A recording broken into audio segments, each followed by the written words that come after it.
Olá pessoal, então vamos mais uma aula aí da UC de comandos elétricos, nossa segunda aula aí, certo? Vou deixar aí gravado. Bom pessoal, eu vou falar aí da segunda atividade. O que que é a segunda atividade? A primeira a gente falou aí do dimensionamento de bitolas, né, da parte residencial. Agora eu vou falar um pouco da parte de dimensionamento de fusíveis ali e contatores e relés térmicos de área industrial, né, de uma partida. Tem um passo a passo, vou mostrar para vocês aí. Deixa eu compartilhar a tela.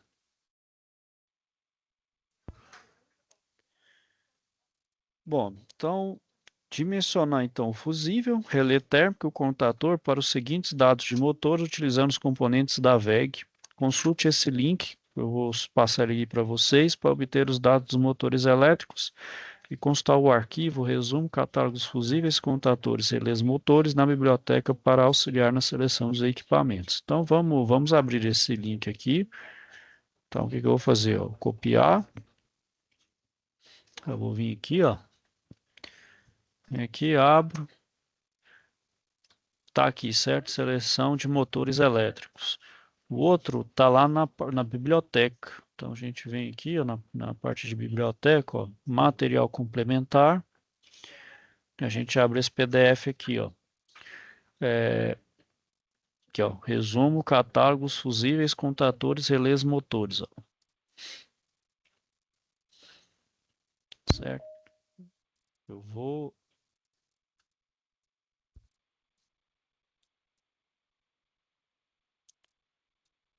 Opa, boa noite aí, Danilo. Tudo bom? Tá me ouvindo aí?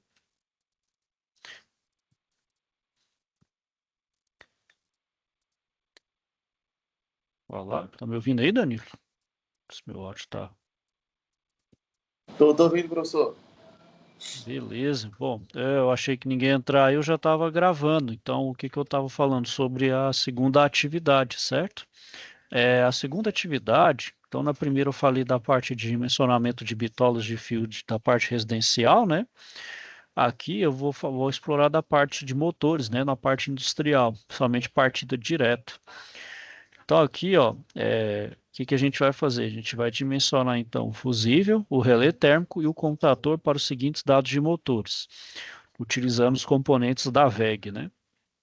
Então a gente vai consultar esse link, que eu vou abrir lá com vocês, para obter os dados dos motores elétricos e consultar o arquivo que tem disponível na biblioteca para auxiliar na seleção dos equipamentos. Então, esse link aqui, ó, você clica aqui com direito, vai lá, ó, copiar IP-link, ou você apertar lá o Ctrl mais o e dar o clique, ele vai abrir lá, ó. Então, é justamente esse site aqui, ó, tá vendo? Catálogo da VEG, de motores. O outro tá lá na biblioteca, que é esse arquivo aqui, ó. Você vai lá em biblioteca, aí tem esse aqui, ó, resumo, catálogos fusíveis, contatores, relés, motores.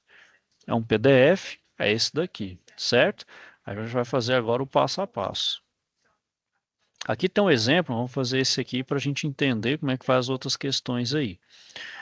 Então, a primeira coisa, vamos dimensionar os fusíveis para proteger o motor VEG de 5 cavalos, 220 volts, 60 Hz, 4 polos, supondo o seu tempo de partida, que é o TP, de 5 segundos, uma partida direta.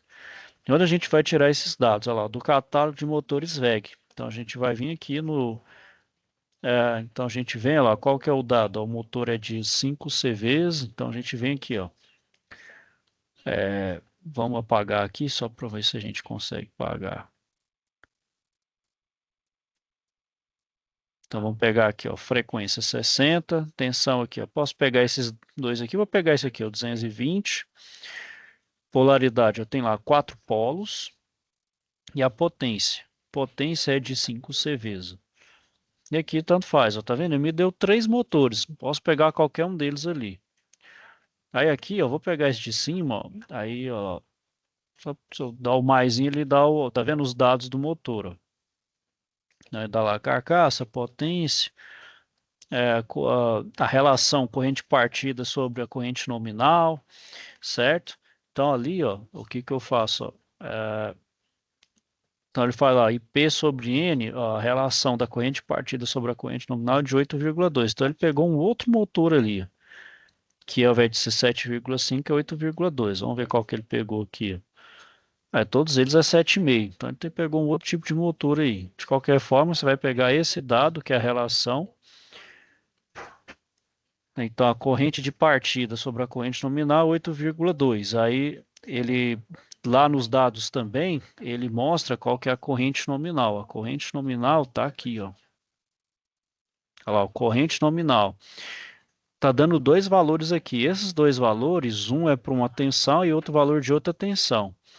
Então, mais para a esquerda é o de 220 volts. Então, de 220 volts é 14,3 amperes. O de 380 volts, a corrente é de 8,28 amperes. Então, nos dados que ele pegou ali do exemplo, a corrente nominal é de 3,8 amperes. Aí, o que ele faz? Se a corrente aqui é 3,8, ele passa aqui multiplicando. Então, a corrente partida é 8,2 vezes a corrente nominal, que nesse caso aqui vai dar 113,61 ampere. Então, pegando esse primeiro valor aqui da corrente de partida, a gente vai dimensionar o fusível. Aí o fusível, a gente vai lá naquele arquivo que a gente pegou na biblioteca, lá na página 5, lá, tá vendo? Considerando o fusível tipo D. Então a gente vai vir aqui, ó, nos página 5, ó, tá vendo essa página aqui, ó, para o fusível tipo D. A gente vai cruzar dois dados, não? É a corrente com o tempo, ó. Então, a minha corrente, deixa eu pegar uma cor diferente.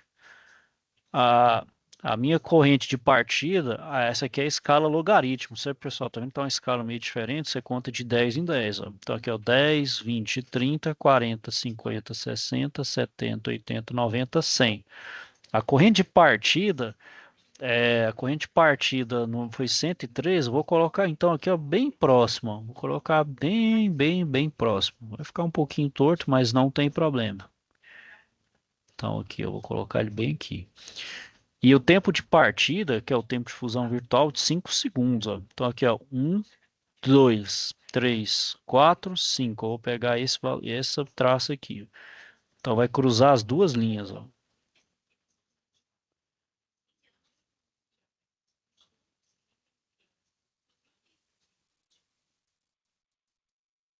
Então ela cruzou bem aqui, ó. Também nessa região aqui, ó.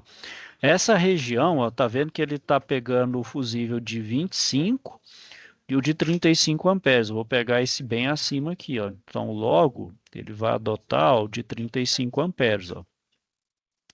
Aí ele vai utilizar mais dois critérios. O critério, o que, que é? A corrente do fusível lá, ó, é 1,2 vezes a corrente nominal.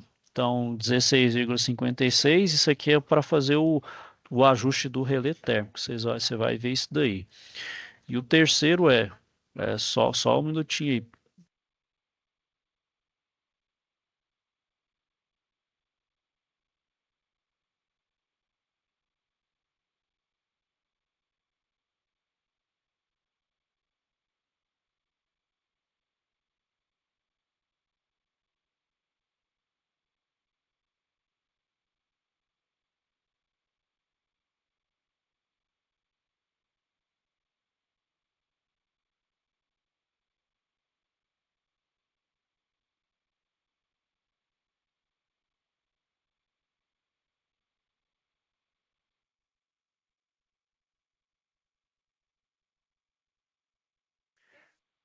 Bom, desculpa a interrupção, Danilo. Então, o que, que é essa corrente aqui? A gente vai ver que é uma corrente de ajuste lá do relé térmico.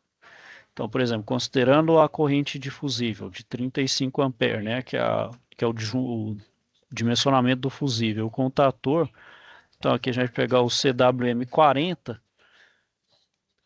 Então, o relé térmico o corrente máxima do relé térmico vai ser de 63 amperes. Se eu peguei o CWM40, eu tenho que ir lá no catálogo e ver aqui, ó, o CWM40. Então, CWM25, 32, 40. A gente tem que ver os dados aqui, ó. Então, Qual é o tipo também de regime, se é serviço normal de manobras, de motores com rotor gaiola com desligamento em regime, ou o tipo de AC4, que é para manobras pesadas, acionar motores com carga plena, comando intermitente, reversão em plena marcha, ou se não AC1, manobras de carga resistivas puras ou pouco indutivas. Geralmente ou é AC3 ou é AC4, é um desses dois aqui, ó. No caso no dele aqui é 220 e é CWM40.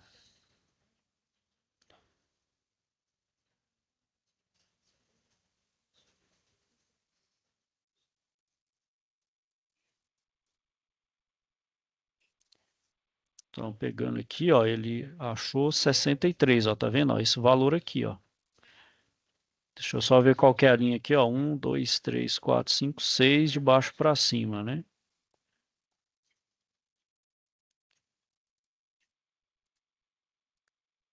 Então, esse fusível máximo, ó. 1, 2, 3, 4, 5, 6, tá vendo? Ó, fusível máximo, aí tá aqui o valor. Aí, como é o de 40, o CW40, lá 63, ó.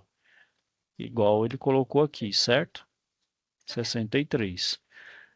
E a faixa de ajuste do relé térmico vai ser entre, então, 13,8, que é a corrente nominal, e esse critério aqui, ó, de 20% a mais na corrente. Então, usando esse valor aqui, então a gente vai pegar o relé térmico. Então, o relé térmico está aqui embaixo, ó. Olha lá, o relé aqui, ó. Aqui, ó, o relé, ó. O relé de sobrecarga aqui, ó. Então, como está entre 13 e 16, ó. Então, entre 13 e 16, ele vai pegar isso aqui, ó, o RW27, ó. Tá vendo que é entre... Aliás, na verdade, esse de cima aqui, ó. Entre 13 e 16 é esse aqui, 11 e 17. Ó. Tá vendo o fusível lá? 35. Então, ele pegou esse... Ele pegou esse... Então, quais foram os componentes? Era o fusível de 35 amperes do tipo D, o relé térmico RW27 1D3U017, que é esse daqui, né? E, e o outro é e o outro é o contator CWM4010V26. É esse aqui que vocês vão fazer. Aqui então tem 5 questões. Só lembrando aí, Dani, o pessoal que for ver depois, que eu quero que vocês ignorem. Vocês vão fazer só até a questão 3. Não precisa fazer a 4 e a 5. Por quê? A gente está lidando com partida direta. A partida direta é limitada até motores com potência de 7,5 CVs, né? Então, partida direta não tem como você fazer, por exemplo, motor de 15 nem de 75. Até vai, mas já é inviável, né? Pelas bitolas, a corrente fica muito alta. Então, você usa com outro tipo na parte da partida, você não utiliza a partida direta. Então, vão só esses aqui, ó, 3, 5 e 7,5. Vamos fazer esse aqui da questão 1, ó. Então, a questão 1 motor VEG, 3 cavalos. Deixa eu pegar vou pegar um pente aqui só para a gente. Vamos lá. Então, o motor é um VEG, né? Então, vamos fazer ele aqui, ó. Potência de 3 CVs, 4 polos, 4 polos. Então, ele é 220 trifásico, né? Então, 3 fases. Então, vou botar a barra aqui, 3 fases. Partida direta. Então, aqui, partida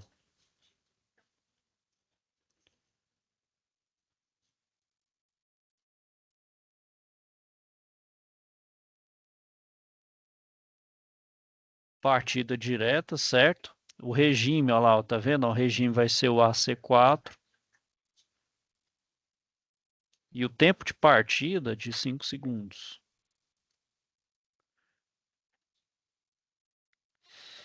Então, a primeira coisa que a gente precisa fazer é dimensionar o fusível. Eu preciso pegar o catálogo lá, do catálogo de motores da Vega.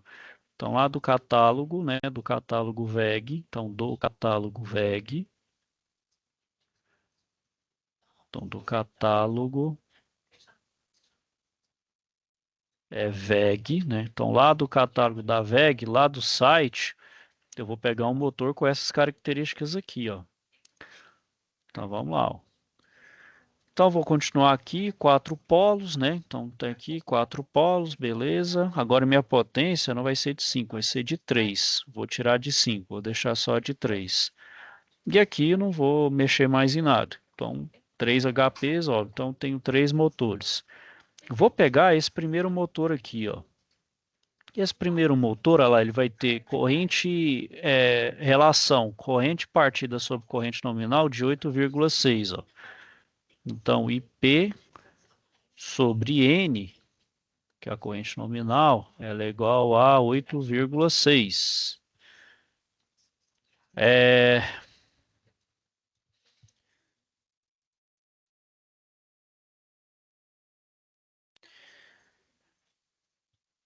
bom, e a corrente, como ela é 220 volts, essa corrente mais à esquerda aqui, então a corrente nominal é de 8,42 amperes.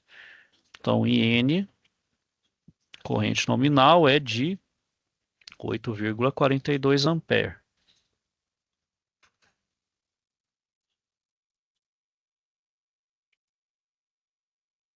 8,42 ampere. Então, se eu fazer aqui, ó, minha corrente de partida, o que que ela vai ser? Ela vai ser 8,6 vezes 8,42. Então, logo a minha corrente de partida, IP aqui, ó, fazer os cálculos aqui, 8,6 vezes 8,42 vai dar 72,41 ampere, certo? Então, 72,41 ampere é a corrente de partida. Bom, agora qual que é o próximo passo que a gente tem que fazer? Ó? Então, eu tenho a corrente de partida, agora eu vou dimensionar o fusível. Então, eu vou lá naquele catálogo, né? Vou aqui nesse outro aqui. Deixa eu apagar esses aqui. Deixa eu apagando para não confundir. Tá vendo? Vou apagar aqui e vou apagar aqui. Bom, agora a minha corrente de partida ela é de 72. Então, eu vou contar o 10, aqui é de 10 em 10, né? 10, 20, 30, 40, 50, 60, 70. 72 está bem próximo aqui, ó. Então, 72 vai ficar bem pertinho aqui, ó.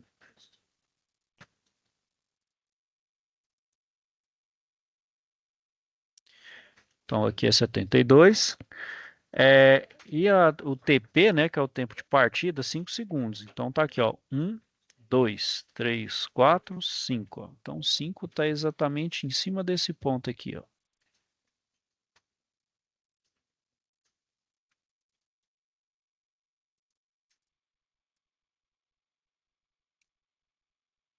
Então, aqui, ó, ele deu um valor bem aqui nesse meio, ó.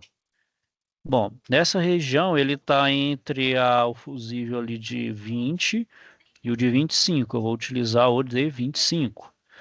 Então, aqui, igual está aqui, ó, vou o, usar o fusível lá, o IF de 25 ampere. Então aqui utilizar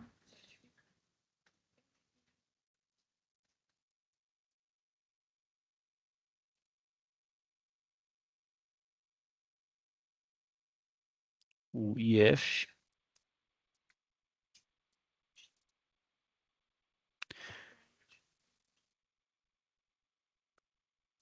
25 amperes, certo? Tem então de 25 ampere. Bom, o outro aqui, pessoal, vou utilizar um outro critério, isso aqui é o ajuste, né, da corrente do relé. Então aqui é o ajuste da corrente de relé. Então aqui é ajuste.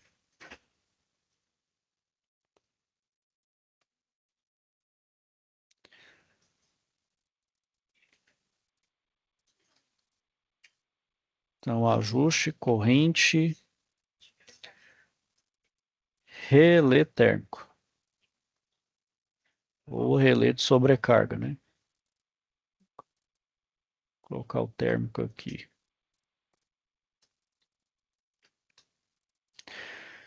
Então ali, ó, a corrente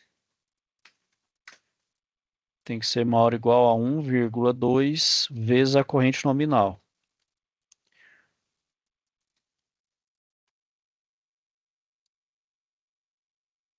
Como a minha corrente nominal é de 8,42, então é 1,2 vezes 8,42. Então aqui esse meu IF aqui, vamos fazer as contas aqui, né? 1,2 vezes 8,42, então tenho 10,10 ampere. Então a minha faixa de ajuste, né? Então minha faixa de ajuste ali, ó. Então minha faixa de ajuste do relé, então a faixa de ajuste do relé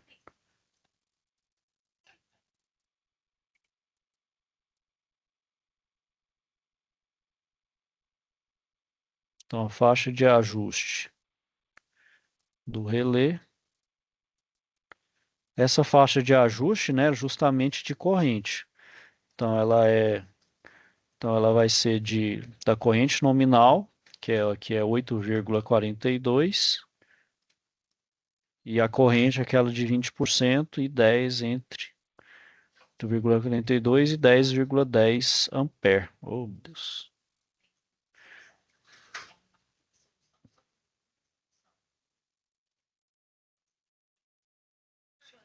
Certo? Então, a partir dessa faixa de ajuste, né? A partir dessa faixa de ajuste, eu vou achar o relé. Qual que é o relé que vai ter aqui, ó? Então, a faixa é entre 8 e 10. Então, a gente vem aqui, ó, entre 8 e 10. Então, a gente vem aqui na página, deixa eu apagar aqui, entre 8 e 10.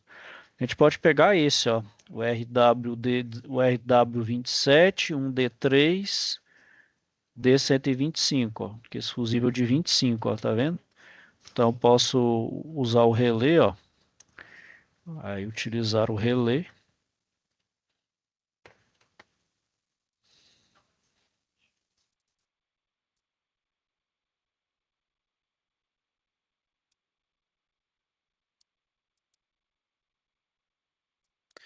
Então, o relé é RW27, um D3, então RW27, um D3, D125.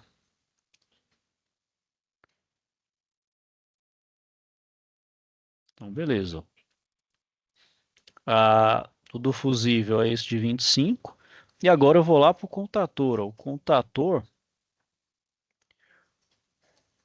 bom, o contator, como ele é de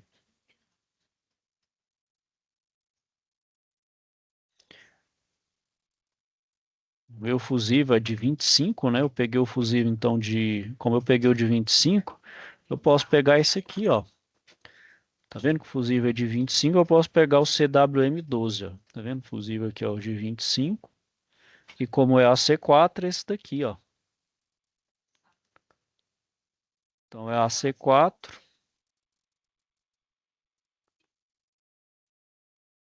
Então eu vou pegar esse, tá vendo? Ó? Então o fusível AS25, CWM12. Então eu vou pegar o contator, então utilizar.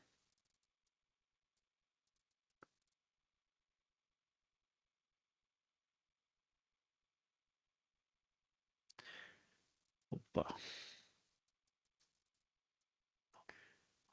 eu vou utilizar o CWM12. Certo? Então tá aqui, ó, o fusível, então vai ser então o fusível, então fusível tipo D,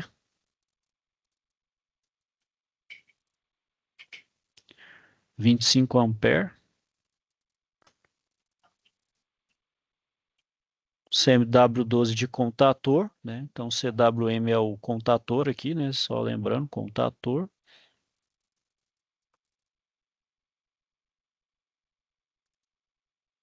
E o relé, então é os três que você precisou aqui. Certo, Danilo? Você tem alguma dúvida, questionamento? Quer que faz mais um aí para dar uma. Tá tranquilo, professor, tá tranquilo. Qualquer coisa dá uma olhadinha na aula ou fala lá no grupo. Não, beleza. Então eu vou falar um pouquinho aqui da teoria da parte de comandos, né? Só lembrando, da última aula que não é aqui a intenção a gente virar um mestre em nada disso, é só a gente entender como funciona a lógica, né? Lógica de contato, um pouquinho aí da parte de acionamento, visto, né, que a maioria aí dos acionamentos da parte de refrigeração é elétrico, né? A parte mecânica precisa ser acionado de uma fonte. E a fonte elétrica, principalmente os acionamentos industriais. Então, deixa eu pegar aqui a matéria.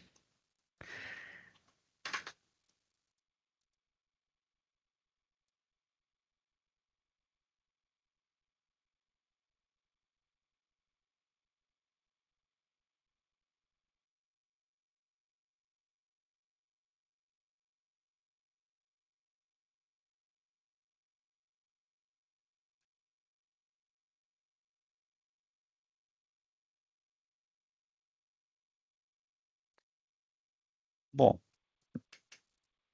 eu vou pular um pouquinho essa parte aí da história da eletricidade. Creio que eu já mencionei um pouco ela ali na NMC de eletrotécnica. Basicamente ali, né? A eletricidade já é bem antigamente, né? Só que era, vamos dizer assim, um fenômeno mesmo descoberto e mais difundido na modernidade, né? Mas você vê que na volta até de antes de Cristo, né? O Tales de Mileto idealizou a existência de uma alma aos materiais que podiam ser eletrizados e atrair pequenos objetos, né? E ele viu que essa atração era dentro do magnetismo e não da eletricidade. E esses fenômenos contendo carga elétrica ficou restrito, né? Não se aprofundou. Foi a partir ali do século XVI, onde já era moderna, que o William Gilbert publicou um estudo que citava essa diferença entre o magnetismo e a eletricidade, né? Que aí realmente começou a ser introduzida a ciência do eletromagnetismo, né? E Charles Duhigg foi outro nome relevante, né? Então ele falou das duas eletricidades, as duas naturezas, né? E o Benjamin Franklin, né, por volta de 1750, né, ele teve uma teoria ali que eletricidade seria um fluido que saía de um corpo para o outro, podendo ser ainda negativo ou positivo. E essa teoria do fluido perdurou até que J.J. Thomson, né, na experiência com raios, descobriu então a existência dos elétrons, né, as cargas elétricas ali. Né? Então, desde então, esse conhecimento foi sendo aprofundado. Né? Então, hoje, né, a gente vê aí que a eletricidade ela é primordial em todas as áreas. E a eletricidade, ela pode ser estudada em três naturezas. Dela estática, né? Então, a estática seria as cargas elétricas em repouso, ou seja, ela em movimento, sem movimento, né? Então, abrange ali os processos de eletrização, porém sem movimento de carga. Então, a gente tem, por exemplo, o campo elétrico, a força eletrostática e o potencial elétrico. Então, é tudo aquilo de natureza, né, de natureza potencial da carga elétrica. Não necessariamente ela vai se movimentar. E no momento que você induz o movimento, aí você vai ter a eletrodinâmica, que é justamente quando você começa a induzir movimento nessas cargas elétricas. Então é aí que a gente vai entender o fenômeno da corrente elétrica e os componentes, né, que fazem parte dessa circulação de corrente, que é os capacitores, resistores, por exemplo. E depois os componentes eletrônicos ali que lidam com menor tensão e corrente. E o eletromagnetismo, né, que vai fazer a relação entre a eletricidade e o magnetismo, né, que eles também viram que tem essa relação, né, entre a eletricidade e o magnetismo. Então, a partir de uma carga, né, de uma corrente ali, essa corrente induz um campo eletromagnético, né, tem um fluxo magnético ao redor daquela corrente. Então, viu que tem essa relação aí, com isso concebeu, por exemplo, os relés e os contatores, né, que utilizam princípios eletromagnéticos. Bom, então os relés eletromagnéticos, os contatores que utilizam esses princípios do eletromagnetismo, teve origem, né, nos estudos dos eletroímãs dos campos eletromagnéticos lá no século XIX. Então, entre 1820 e 1830, o Joseph Henry, lá nos Estados Unidos, ele analisava essa atuação desses eletroímãs, né? Então, são elementos, né, que eles viram, eles descobriram, então, que a corrente elétrica criava um campo magnético. Então, não era aquela coisa natural somente dos ímãs, né, dos ímãs naturais. Então, eles viram que o magnetismo também provinha da corrente. Então, ele descobriu esse fenômeno da indução, destacando pela descoberta. E com R ficou o crédito da descoberta do primeiro relé eletromagnético, né? Então, os estudos realizados por ele e outros cientistas foram um prosseguimento das pesquisas realizadas pelo físico dinamarquês, o Hans Christian Ørsted, que descobriu que a eletricidade e o magnetismo estavam então profundamente unidos. Então, o Ørsted observou que essas correntes poderiam gerar os campos magnéticos, né, formando essas bases do eletromagnetismo. Então, o funcionamento desses diversos dispositivos, então, como os relés, contatores, geradores e motores, é fundamentado nesse fenômeno físico. Então, todas essas máquinas que a gente tem hoje é com base no eletromagnetismo, né, que então o eletromagnetismo propiciou, né, o advento, né, e o aperfeiçoamento dessas máquinas. E o relé, né, então falando o contator, ele é meramente para fazer manobras, né? Manobras de ligar e desligar, então ele só tem somente dois estados. E os relés ele provoca algumas modificações. Ele pode gerar pulsos, né? Pulsos de corrente. Ele pode fazer função de contagem, ele pode fazer função de proteção, e pode então ter algumas funções do que somente fazer o abrir e fechar contato, né? Que é uma coisa bem simplificada do contator. O relé já é responsável por uma coisa mais complexa, né? Num circuito aí, de uma lógica de circuito elétrico. Bom, o fusível, né? Um dispositivo de expansão, perdão, de expansão não, aí falei bobagem, é o dispositivo de proteção. Aí sim, agora faz, a gente foi falado aí, né? Foi para atender essa proteção de lâmpadas, não só de lâmpadas, mas também de proteger os dispositivos de maior valor agregado que também são sensíveis a oscilações de tensão e de corrente, né? E, e eles viram, né, que o fusível não era o suficiente. Então, para atender uma demanda industrial, foi criado o disjuntor, né? Porque eles viram que o fusível não tinha como você reaproveitar ele, você tinha que ficar periodicamente fazer uma troca. O disjuntor fazia proteção e você podia desarmar, no momento que ele desarmava, você podia rearmar ele, e ele poderia, né, sofrer várias manobras sem se danificar, né? E claro, você pode utilizar as duas proteções, um não exclui o outro, né? Você pode fazer aí proteções redundantes, perfeitamente plausíveis. Você pode usar um fusível, um disjuntor, sem nenhum problema, né? Na verdade, quanto mais proteção, né, mais você garante ali, né, diminuição de riscos nos seus componentes, né?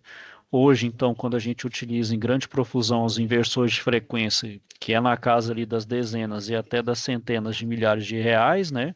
Então, passa aí de uns 70, 100 mil fácil, dependendo do porte aí do seu inversor de frequência, né? Então, além das proteções que o próprio fabricante ali indica, você pode colocar algo a mais se você achar necessário, se você entende ali que sua rede não é muito estável, não oferece uma estabilidade necessária que não vá abalar ali o seu inversor, melhor, né?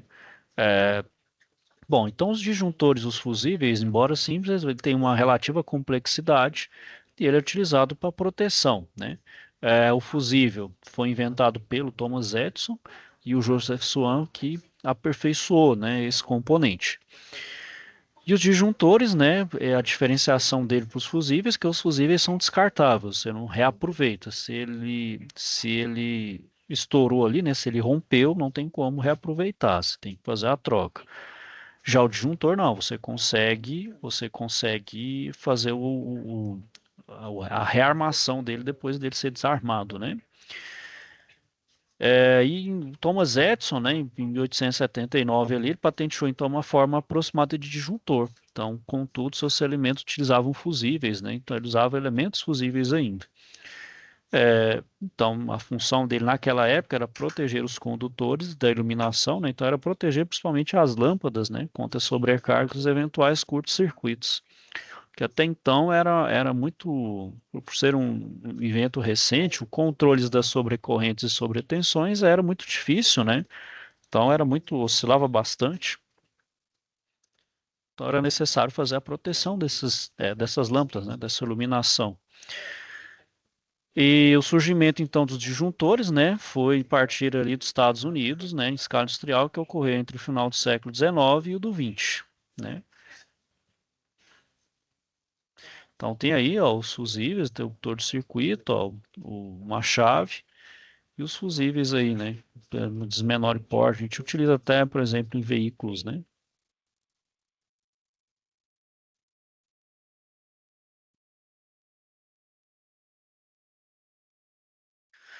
Bom, então, utilizando os dispositivos de proteção, os dispositivos de acionamento, de manobra, os condutores, formando todos esses elementos ali, a gente vai formar o quadro elétrico, né, onde a gente vai ter os circuitos de acionamento e de comando, né, para as determinadas funções e demandas da minha indústria, né. Então, com isso, né, à medida, claro, que o meu sistema fabril foi ficando mais complexo, né, ou seja, foi aumentando ali os processos complexos com relativa ao com o aumento da automação, né, e de processos, foi ficando mais complexo, então vai tendo a necessidade de mais proteção, mais motor, mais disjuntor, mais contator, enfim, um monte de dispositivo de manobra. E com isso a gente precisa fazer uma devida manutenção. Então, a manutenção nesses quadros é para principalmente, né, verificar as anomalias que afetam principalmente a segurança, né, de quem opera ali no meio ambiente, né, então sobrecarga que pode gerar princípio de incêndio, funcionamento adequado dos equipamentos, que também constitui qualidade de produto, e a credibilidade do equipamento, né, que vai gerar redução de custos. Bom, falando então da manutenção, a manutenção, essas características aí depende, né, foi corresponder ao início da atividade industrial. De certa forma, a evolução da manutenção, os tipos de manutenção, ela meio que acompanhou, né, elas acompanharam ali a Revolução Industrial, né, os marcos da Revolução Industrial. Então, a gente tem então a operação até o aparecimento da anomalia, por exemplo, isso foi muito vamos dizer ali nos primórdios da industrialização, da mecanização, né, das primeiras máquinas. Depois evoluiu para manutenção por períodos, depois para planejada, a baseada em condição e a proativa. Claro que a gente vai ter as denominações depois ali, que é preventiva, preditiva, mas a gente vai ver nessa essa caracterização, né? Então esse aparecimento, né, por exemplo, na década de 40, as falhas ocorriam e geravam impactos. Então, por exemplo, não tinha esse negócio de peça sobressalente, não tinha esse negócio de manutenção, assim, quebrou, não se trocava uma peça, trocava a máquina inteira. Só que, claro, à medida que foi aumentando essa competitividade, a corrida industrial entre os países, eles viram que, pô, parei uma fábrica, meu Deus, olha o prejuízo que dava, né? Então, logo, precisava de né, uma forma de prevenir, né? Então, essa era a operação até o aparecimento da anomalia. Parava tudo, corrigia, depois retomava. Depois foram vendo que, né, que precisava de uma forma de não aparecer essa anomalia, prevenir essa anomalia. E com isso veio a manutenção por períodos, para evitar essa anomalia e a parada total da minha produção, né? Então, com isso, é a troca dos componentes em intervalos pré-determinados. Aí é um pré ali, um pré-início ali, um pré-conceito ali da manutenção preventiva, né?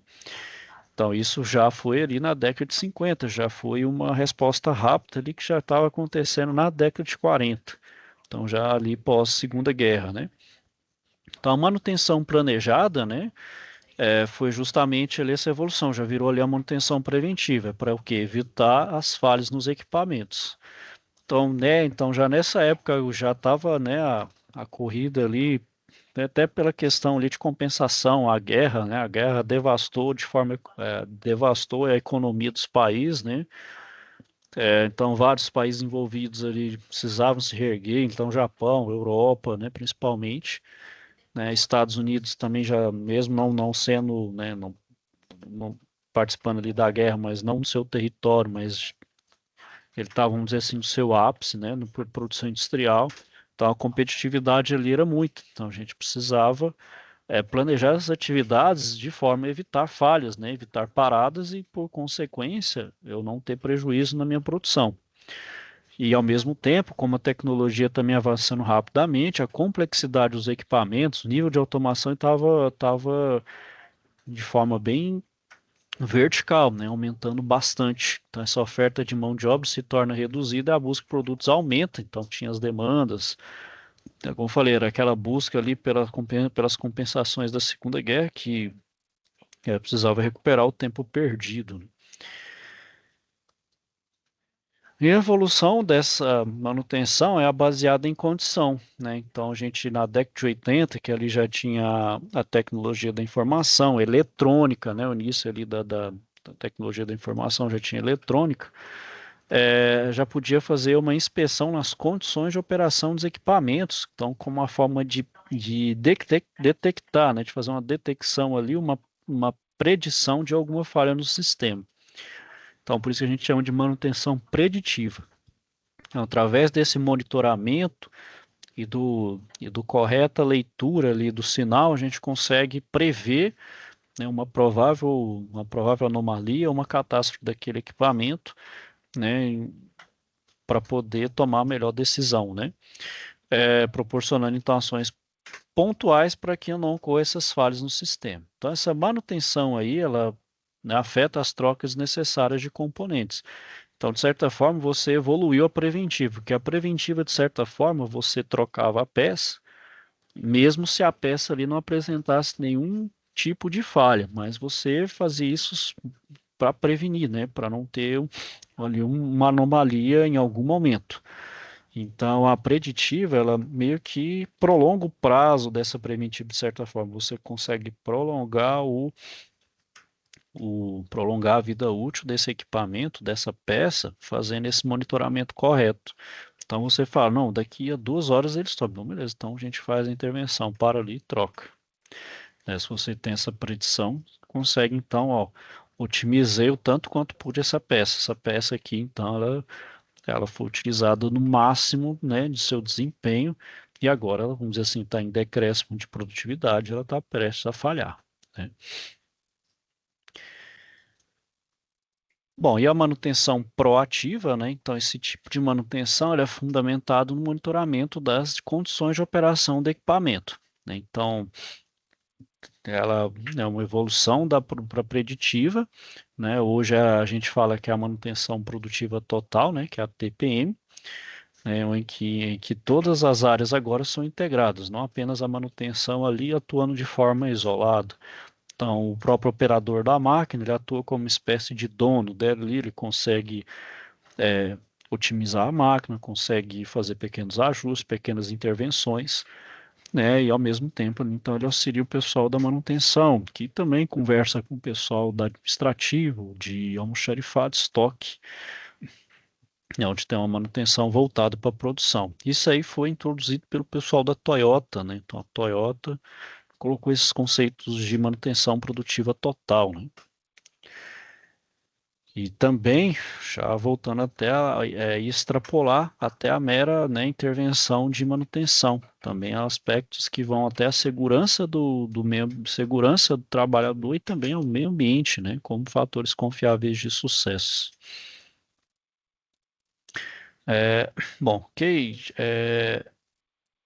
Danilo, então era isso aí que eu queria falar com você hoje. Alguma dúvida aí, questionamento da atividade aí, do conteúdo aí de hoje?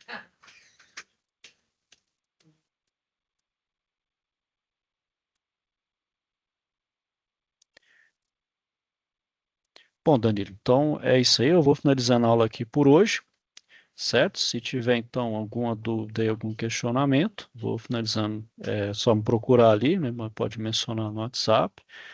Então, vou desejar a você então uma boa noite, ok? Com Deus e até a próxima.